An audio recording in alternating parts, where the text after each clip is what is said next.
Hello folks, this is Sula speaking. You're listening to another video for Teamfight Tactics. Well, it's the start of another set. We are on set 16 on the beta server. This is the public beta environment. In this set, the big focus is unlockables. There are, as you may have heard, 100 different champions in this set. And you might say, well, how is that even possible? How can you run a TFT set with 100 champions? Isn't that going to mess up the champion pool and make it basically unplayable? And the way that this works is 60 of those champions are in the champion pool normally, and then 40 more of the champions are unlockable. That is, they have some kind of condition attached to them, and they won't show up in this shop until you have met whatever that condition is. They have little lock indicators on them when you highlight the different teams. Like my past self was highlighting Froyard there, and as it turns out, it looked like Trinimir was a champion that you need to unlock. So we're just starting out here. This is a game that was played like the first day of PBE, and none of us really know what we're doing yet. This is a very complicated set. The developers were saying in their interviews, they're like, "Oh no, this set's it's really straightforward. All the unlocks they make lots of sense. They're really straightforward. It's not complicated at all. Everybody will get it." No, that is not the case. That has not been my impression at all. This is a very complicated set, and it does not feel newcomer friendly at all. I think that there is potential here to have a really cool set long term, like once everybody knows what all the unlocks are. But I'm a little leery about this set. I'm just a little bit skeptical. I want to like slow down the hype train. It sounds great to have 100 champions. Like I know that's a great tagline you can use in all your advertising. I'm just not sure it's going to work that great in practice. But anyway, let's not get too far afield. I don't want to get too negative before the set even starts. We're going to be looking at some of this early gameplay here. And in this game, I'm going to be demonstrating a little bit of the unlock condition. I'm actually going to be playing towards a Rise-based team composition. And the goal is to unlock Rise and then use him as our featured carry. He is a 5-cost unit. He will never show up in the shop normally, but he will show up if you can meet his unlock condition. And that is you have to play at least one round with units from 4 different regions. I should mention that the theme for this set, in addition to all the unlocks, is it's another, what's the word? I guess the technical term is Runeterra, which is like the official world that Teamfight Tactics takes place in, or League of Legends takes place in. It is all the champions have like their regions attached to them, and they're mostly using their base artwork from League. They're not all using their base artwork, but they're mostly using their base artwork, which is pretty nice. That at least does help a lot to keep the confusion down by having all the champs use like their base artwork. Okay, now here on the very first round of the game, you actually see me do something kind of wacky here. I go ahead and make a jeweled gauntlet, which is an item I want to make, but I slap it on Rumble to start the game along with this belt. And the reason why I do this is it's going to unlock Poppy. This is actually her unlock condition is you have to have 2 items on a Yordle champ. It's Yordle or what? I think it's Yordle or Demacia. In order to unlock her, let me just look her up super quick because I can't remember the exact one off the top of my head. Yes, a Demacian or a Yordle unit that has 2 items in combat. So it actually works out. I actually win this round.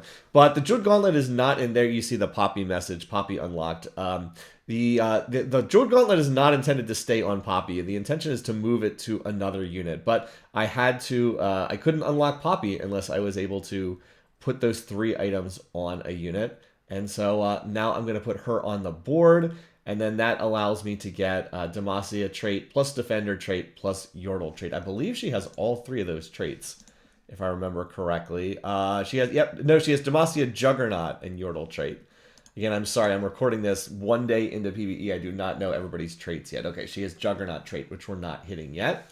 But yeah, Demacia in, Defender in, Yordle in. And that was like the first step I had to do. I had to unlock Poppy. What we're basically doing is we want to play towards Rise, but in order to play Rise, we have to have 4 different region traits on the board. We currently have 2 of them. We have Demacia and Yordle. I guess Yordle's technically not a region, but basically functions in that. And we have to get 2 other ones on the board as well. So I want to play Rise, so that means I need to play units that will unlock Rise, and I actually have to play other units to unlock the units that unlock Rise. Yeah. So like in order to make the board work, I want to play a unit like Poppy. I also want to play Kennen and Nunu. But I can't play Poppy, Ken, and Nunu unless I play other units to unlock them. And then once I have them, all of them unlocked and on my board, then I can find Rise. I mean, if this seems complicated, that's because it is complicated. Like I'm looking at the different units there. You can see in order to field the next unit I want to find is Kennen. I have to have 8 unique star levels of Ionia, Yordle, or Defender in combat. So I'm like halfway there. I think I have 4 levels towards the 4-star levels of Yordle, was it Yordle, Ionia, and Defender? I think I have 4 of those. I mean, the game does keep track of this, but it's still pretty confusing. And then for Nunu, I have to have 6-star levels of Brawler, Yordle, or Invoker on my board. So next up, I need to unlock Nunu, and I need to unlock Kennen. So I'm going to be basically building my board towards that and trying not to die in the process. Right now, I have my Jeweled Gauntlet on Sona. Sona is not a unit you want a Jeweled Gauntlet on. She is a support unit. Her ability deals a small amount of damage, but also heals 2 targets. Heals can't crit in TFT, so the Jeweled Gauntlet is not good on her. I'm intending to put this on Teemo, but I have to find Teemo in order for that to happen. Teemo is not an unlockable unit. He will appear in the shop. And in fact, I already have 2 Teemos on my bench.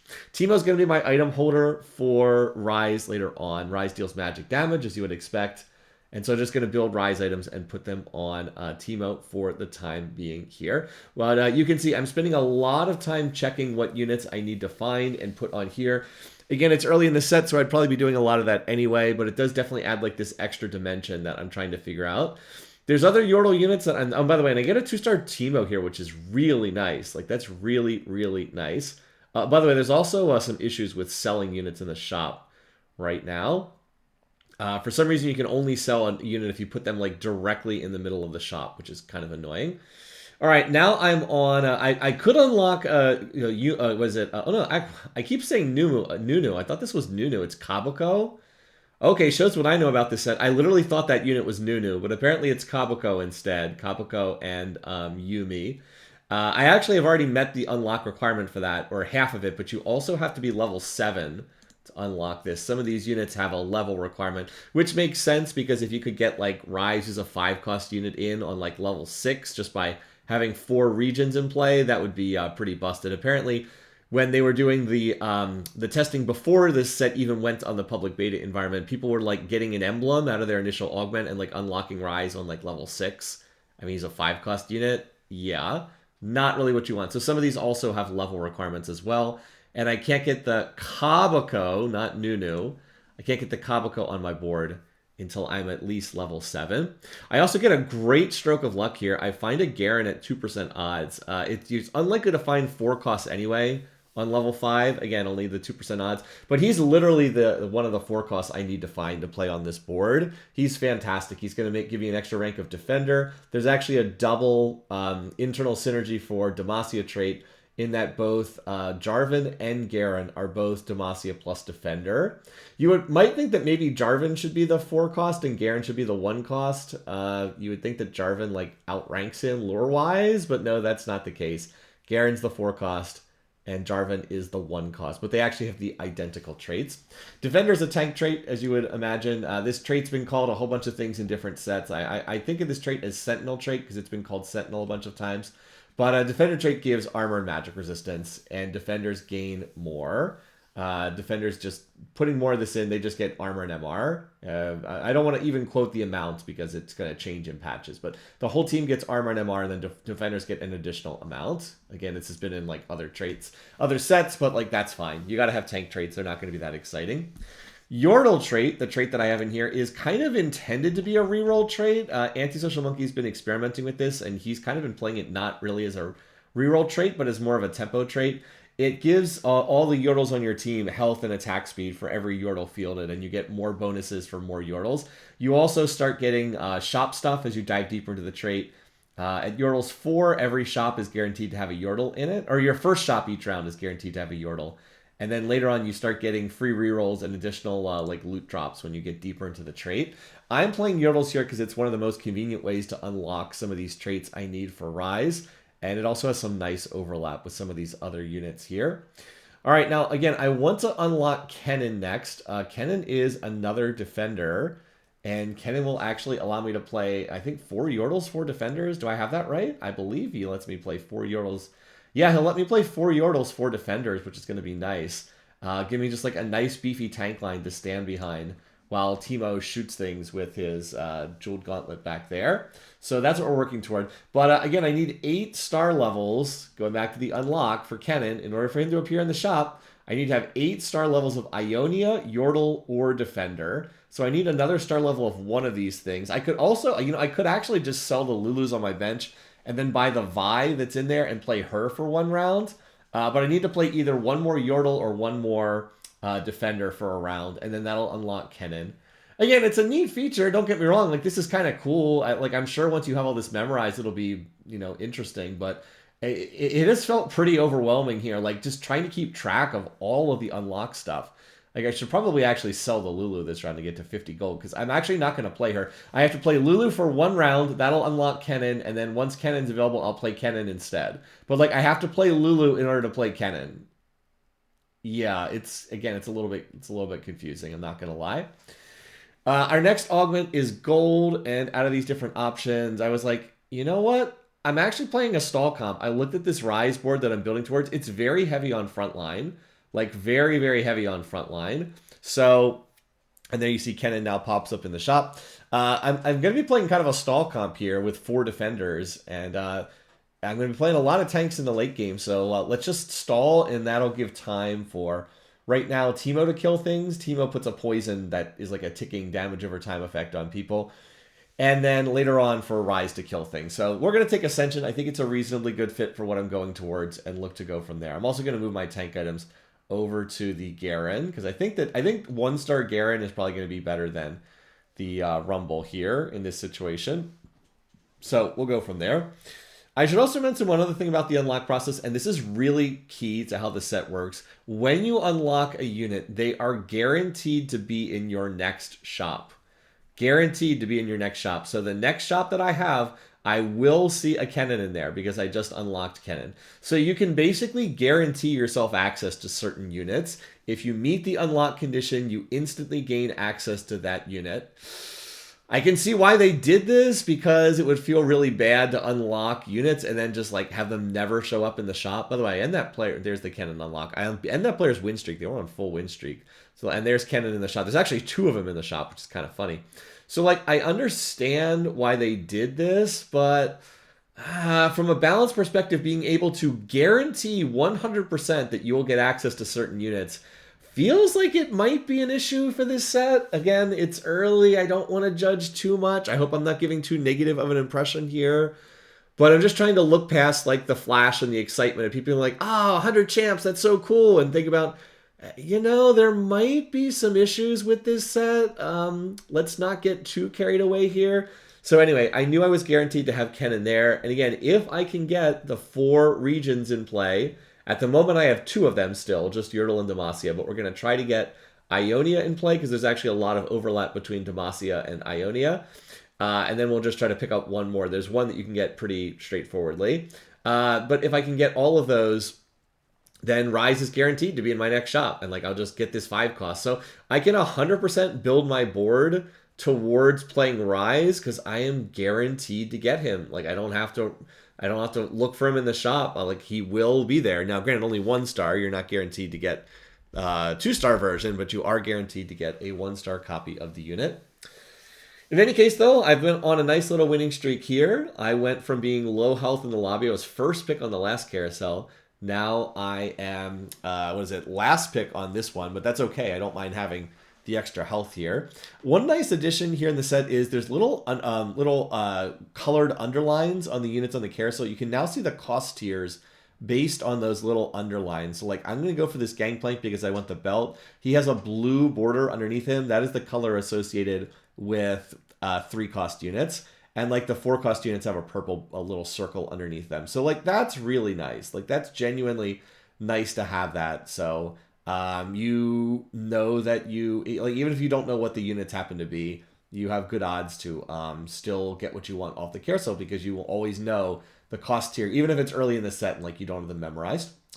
That belt was intended for a Gnasher's Tooth. The Jeweled Gauntlet plus Gnasher's Tooth have good synergy. Now I want to do either a blue buff or a Shojin for that last item that's going to go on Teemo. And again, pretty straightforward stuff. These are standard spellcasting items. I went ahead, because I was on a 5-match win streak and I had a unit to play on my bench. I had a Vayne sitting there. Vayne is Demacia plus long shot trait. I went ahead and leveled because I was trying to preserve win streak here. And the long shot trait is basically sniper. I don't know why they called it something different, but the units deal more damage to targets that are further away. The further back the targets are, the more damage you deal. Problem is, we get stuck with a Leona here. Leona actually has a trait called Targon, which is kind of a traitless trait, if that makes sense. These units are a little bit like threats from back in set 8.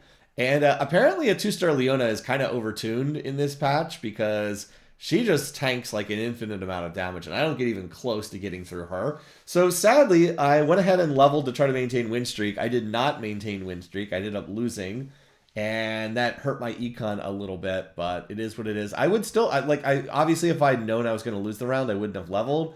But based on the information that I had, I think it was the right decision to level there. When you're on a 5-match win streak and you can put in a unit that helps your board, which Vayne definitely did, she definitely made Teemo stronger. It was the right decision to make, even though that did not actually work out in my favor.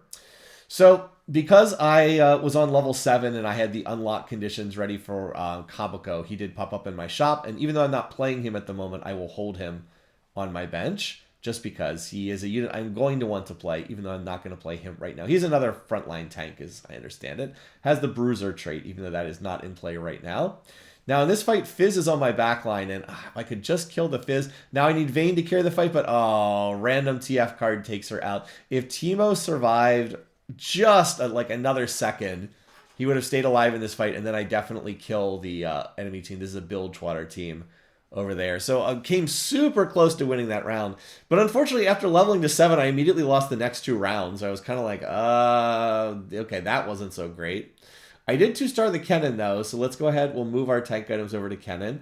Kennen has Yordle trait, which is giving him extra health, and he also has Defender, so he's getting all the Defender armor and magic resistance. And at this point in time, I'm just trying to get to level 8, and then I will roll on 8 for the units I need to finish putting this board together. I'm going to specifically look for the units that I'm missing here. I need to find a Xinjiao, who I have not hit yet, even though he's only a 2-cost unit. And then I also need a Wukong. Wukong gives me Ionia and Bruiser trait. Xinjiao has both Demacia and Ionia trait, so I can get that from him. And then alternatively, I also need, I put what's his name? I put not Rise. I put Tark in my team planner. I actually just need any unit that has the Targon trait, but I was not familiar enough at this time to realize that. I actually just need any unit that has the Targon trait for this to work out. Now I want to make use of these items. I'll go ahead and make the Sunfire Cape because I do not have a heal cut on my team. I don't really have use for double swords. So I reforged into a bow, then I get a tier. I was like, oh, cool. I'll do Spear Shojin. Again, blue buff is a little bit better here, but I'm fine with the Spear Shojin. Like, I don't think that's a bad item to make. And now my Rise items are all set. Just got to get him on my board and we'll be ready to go. Again, I continue to play this stall comp here. You saw the rounds I lost. It was every time I lost, it was because somebody had backline access and could get onto the Teemo. When teams do not have that ability, you can see the fights just stall out. Like that Kennen is quite tanky. And it just stalls out the fight long enough for Teemo's poison to kill everything. So I'm in pretty good shape here. I haven't really lost that much health. The one like 5-match winning streak definitely helped quite a bit on that end. And now we need to get our last augment, try to get to level 8, and go from there.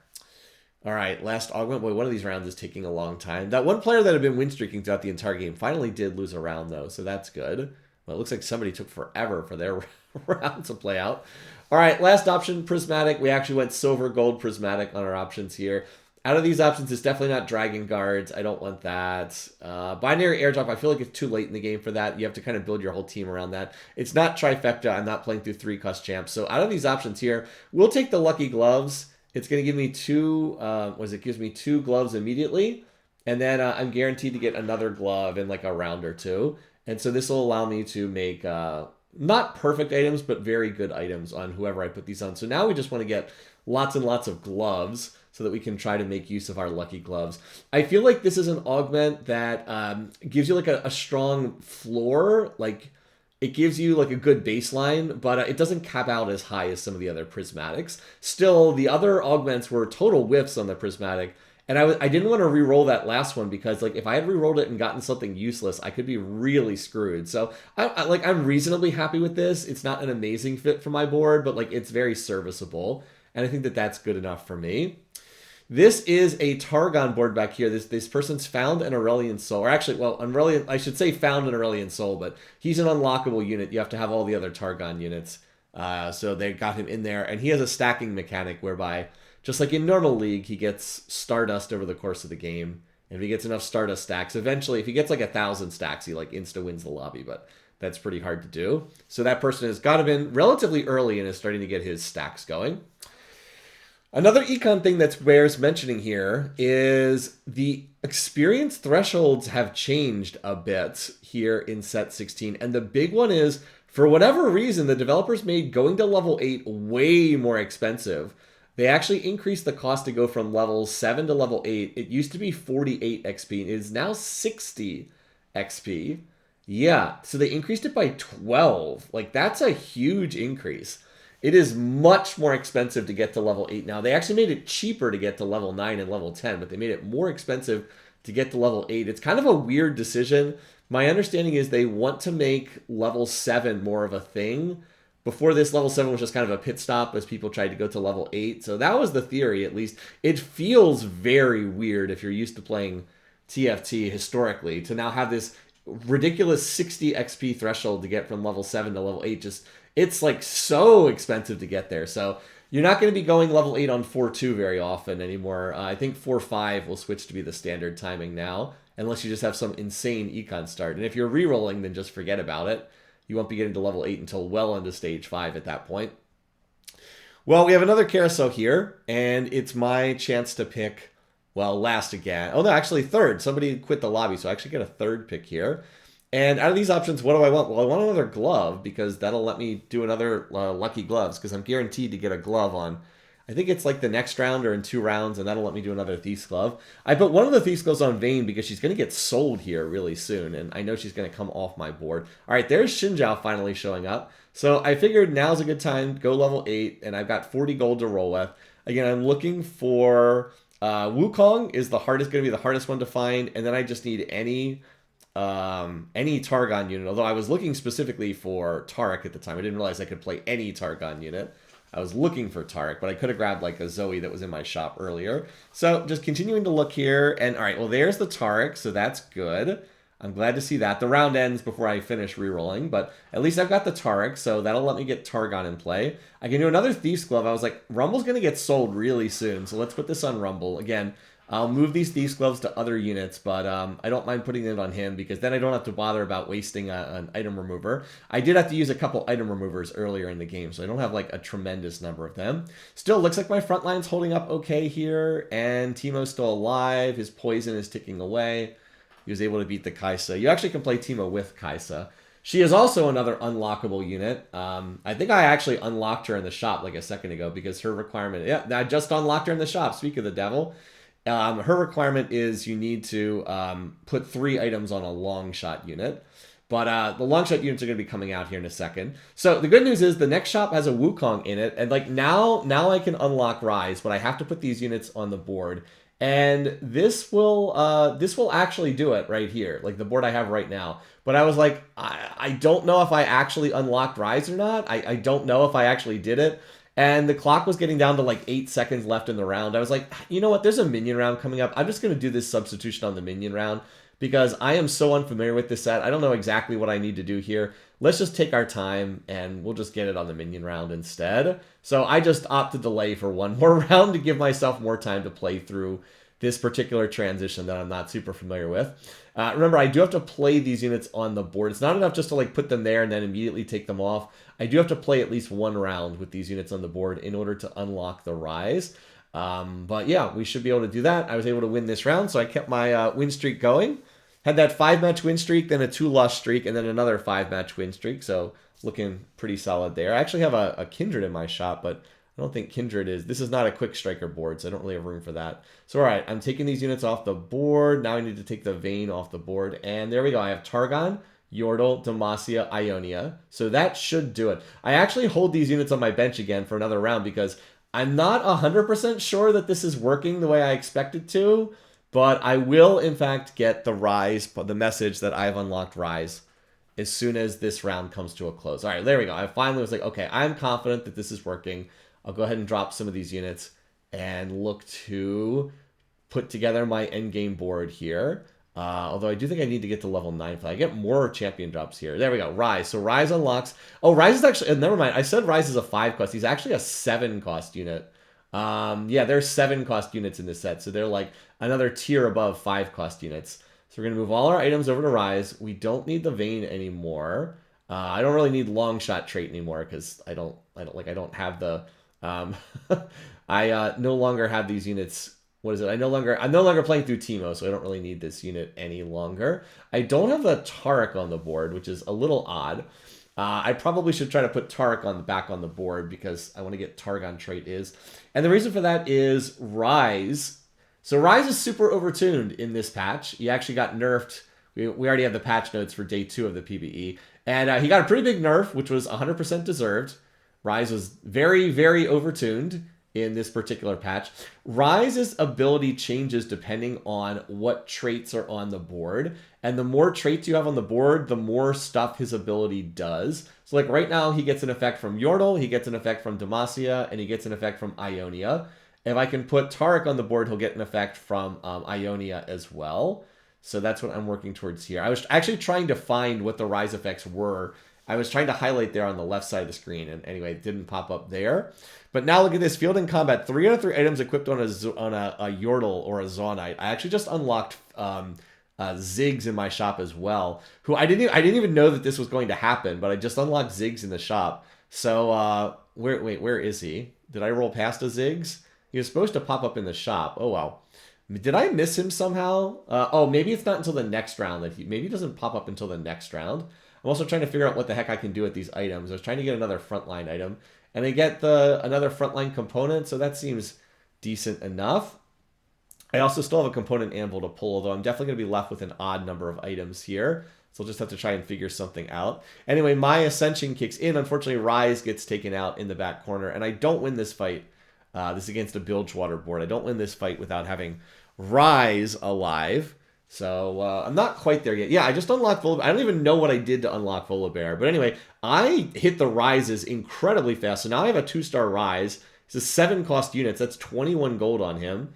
And I can just play the Ziggs on my board. I will literally just replace Teemo with Ziggs, who is also Yordle plus Longshot. I'm not going to have Longshot trade in, but that's okay. We'll just put one of these Lucky Gloves on him, and that seems pretty good. So we're going to run Rise, Ziggs, dual carries back here. And normally you wouldn't play 4 Yordle on this board, but I was like, I guess I'm just gonna keep the 4 Yordle in play. I would have to play some of these units anyway, so I would have to keep Poppy on the board. I need her for Demacia trait. She also gives me Defender trait. I need to keep Kennen on the board. He's giving me Defender trait and Ionia trait. And then I need to keep Kabako on the board as well because he's giving me... What is Kabako giving me?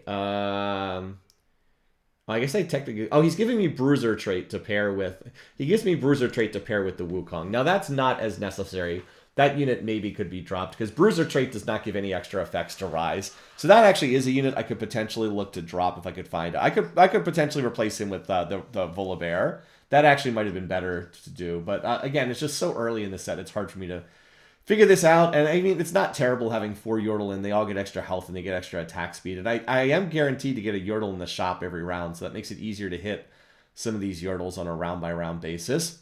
Anyway, it's complicated. As I said, it's like there's this extra dimension that you have to keep track of that's very, very confusing to me in this overall set. Anyway, I took a tank item there because I'm still trying to prioritize frontline, just because, again, I have Ascension, so if time goes on in these fights, it's generally good for me if the fights stall out over time. There's another Garen. I'm just slowly rolling here to try to hit more on my board. And all right, there's 2-star Garen, and there's also a Ziggs here as well. Okay, that's good. I'll take that. And so let's move around here. I'm reasonably happy with how these items are allocated. And If I can get one more Ziggs, I'm probably clear to maybe try to go to level 10 here. I finally found Rise's ability. I was looking for this. All right, let's just cover this. Release a Runic Blast, deals magic damage. It splits in two, deals 33% of the damage to the two closest enemies. I believe I pulled this back on there. Yeah, each secondary blast splits an additional time. So it divides, then divides again. And here are the extra effects. Demacia execute targets below 21% health. Ionia blast splits an additional time, so it splits 3 times. Target heals the lowest health ally for damage dealt. And what was the last one I had in there? I actually got a gold drop, so I was able to buy the Ziggs without even having to lock the shop. And then there's an Azir here. I was like, oh, okay. There's an Azir in my shop. Now, the reason why I want Azir is if I can put some of the other Shurima units in, I actually have to find another Shurima unit, then I'll be able to unlock an absolutely broken effect on the Rise. And yes, I did know about this. I'm a little unsure exactly what Azir does with like these Sand Soldiers. I don't quite know what they do. I'll read the description for the Azir, but I'm not going to pretend I really know what this guy does. Let's see. Passive, after witnessing 3 attacks from Azir, Sand Soldiers deal magic damage to their target. Active, summon a Sand Soldier near target, command them to strike. If 2 soldiers are already out, they all immediately deal magic damage instead. I don't really have a good sense for like where you put these. I'm assuming you just put them at like the corners of the board or something like that. But anyway, the reason why you want Azir is he unlocks the other Shurima units, Nasus and Renekton, and eventually Xerath. But yeah, you actually have to win rounds. You win round combats in a row to unlock Renekton. You alternate wins and losses for Azir, and you lose combats for Nasus. So I want to play 2 Shurima on Rise because he has a really broken effect when you get Shurima trait in play. But in order to do that, I have to play Azir, and in order to play it, I have to, play Azir, either win rounds or lose rounds with Azir. That'll unlock Nasus and Renekton, and then I can put them on the board, and then that'll get Shurima trait in, which will cause Rise to have an extra effect that's really broken. It's really simple, right? You know, it's not complicated at all. You just have to play Azir to unlock Renekton Nasus to then get an extra effect on Rise. You know, straightforward, easy stuff, right? So yeah, as I said, I don't think that this is a very straightforward set at all.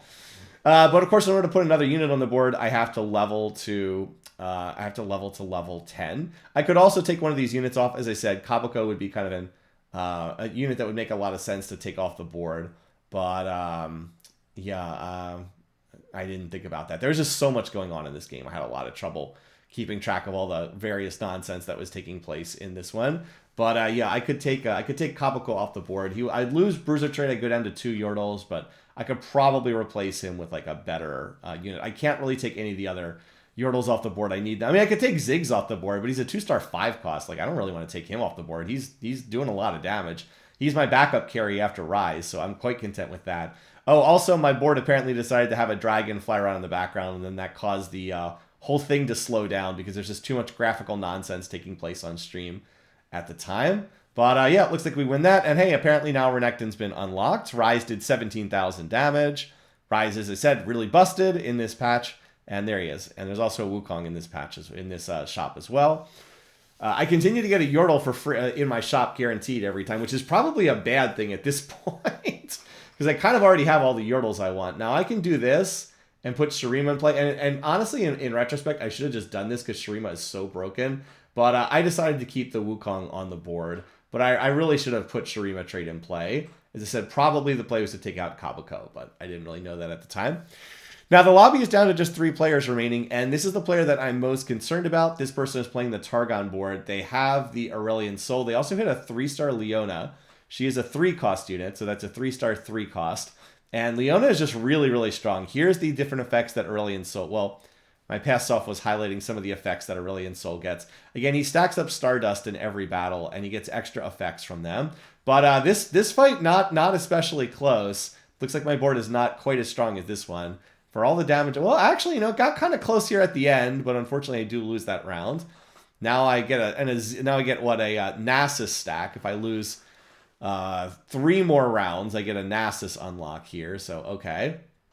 But yeah, now I've got the Renekton on the bench, so I'm going to try to get to level 10 and put in Renekton. I should have enough health that I will not die before I can get that unit on the board. The biggest thing I'm hoping is just that this person doesn't hit a 2-star Aurelian Soul. They have one on the board. They have another one on the bench. They have 2 out of 3.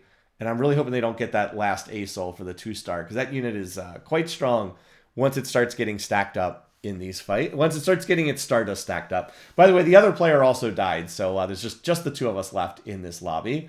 That other board over there does look quite strong. They have a 2-star Zillion. That's a 5 cost. 2-star Swain, 2-star Lysandra. They're both 4 cost. They have an Annie they're trying to play. So they're playing this Targon board, and then they're like filling it out with 4 and 5 costs, which is what you'd expect. Again, Targon is the threat trait. The units don't have a trait themselves other than being Targon. And by the way, this fight's really close. Oh man, almost.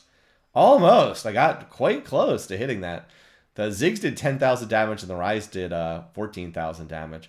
But not quite enough. At least it wasn't a bad loss. It was pretty close.